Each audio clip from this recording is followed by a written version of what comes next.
मेरी जान हिंदुस्तान दोस्तों। और जिस घर के अंदर ऐसी शैतान बहू आ जाए वो घर कभी पनप नहीं सकता। जो अपनी सास की, अपनी माँ की और अपने बुज़ुर्गों की इज्जत ना करे, उस घर के अंदर कभी आपको सुकून और शांति कभी नहीं मिलेगी। दोस्तों, ये वीडियो दिखाने का मतलब है कि जागरूकता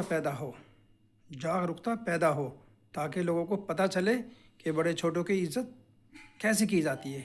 देखिए आप। सड़ा सा बैग किसका है? अरे ये माँ का बैग है, माँ जी आई है। पर क्यों आई है वो? परमिशन किसने दी उनको ये पैसे बर्बाद करने की? खाना बना रही है, इसमें पैसा बर्बाद कहाँ से हो गया? खाना तो बिना पैसों के आता होगा ना? आराम से बोलो, माँ जी अंदर सुन लेगी। बैग यहाँ क्यों रखा हुआ है? काम कर रहा था इसलिए यहाँ रखा, रख दूंगा माँ के रूम में। कौन सा है यहाँ पे माँ का रूम? जो गेस्ट रूम है उसमें ही रहेगी ना माँ। मुझे पता है वो यहाँ पे क्यों आई है। क्यों आई है? पैसे मांगने आई है। उनको बोलो उनको 1 रुपए नहीं मिलेगा यहाँ से। वो कोई पैसे लेने नहीं आई यहाँ। क्या करने आई है? हमारे गरीब भाई ने घर से निकाल दिया क्या शादी के बाद उन्हें? वो हमसे मिलने आई है और कुछ दिन यहाँ रहना चाहती है। मुझे नहीं मिलना उनसे। चलो अब उनको जाने के लिए बोलो यहाँ से। अरे ऐसे कैसे बोल दूं उनको जाने के लिए? अब वो यहाँ रहने आई है, कुछ दिन तो रहने दो। मुझे इस घर में वो नहीं चाहिए। जाओ और बोलो उनको।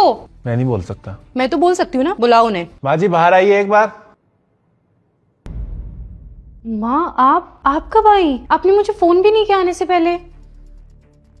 फ़ोन किया था तुझे, तूने बोला कि मैं बिज़ी हूँ, बाद में कॉल करती हूँ। फिर तेरा कॉल तो आया नहीं, तो मैंने संजू को कॉल किया था कि मैं कुछ दिन तुम लोगों के साथ रहना चाहती हूँ।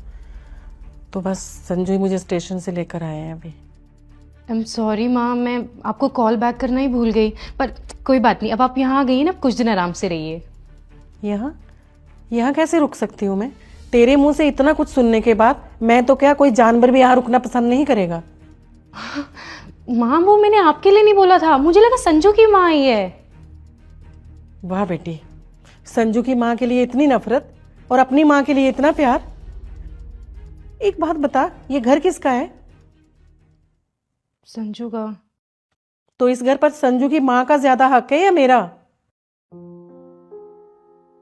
मुझे अब समझ आया कि संजू की माँ यहाँ तुम्हारे साथ क्यों नहीं रहती है। मैं जब भी तुझसे पूछती थी कि तेरी सास यहाँ क्यों नहीं रहती, तो तू मुझे कह देती थी कि वो गांव में रहना पसंद करती है, हमारे साथ रहना पसंद नहीं करती है।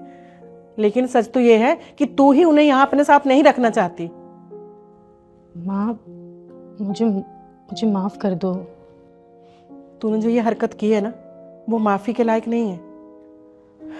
संजू बेटा, मुझे स्टेशन तक छोड़ दो, मुझे वापस जाना है। अरे माँ आप यहाँ आई है तो कुछ दिन तो रुकिए ना। नहीं बेटा, अगर मैं एक भी दिन यहाँ रुक गई ना, तो इसे एहसास नहीं होगा कि इसने क्या गलती की है। इसे तभी समझ आएगा जब इसकी माँ वापस जाए।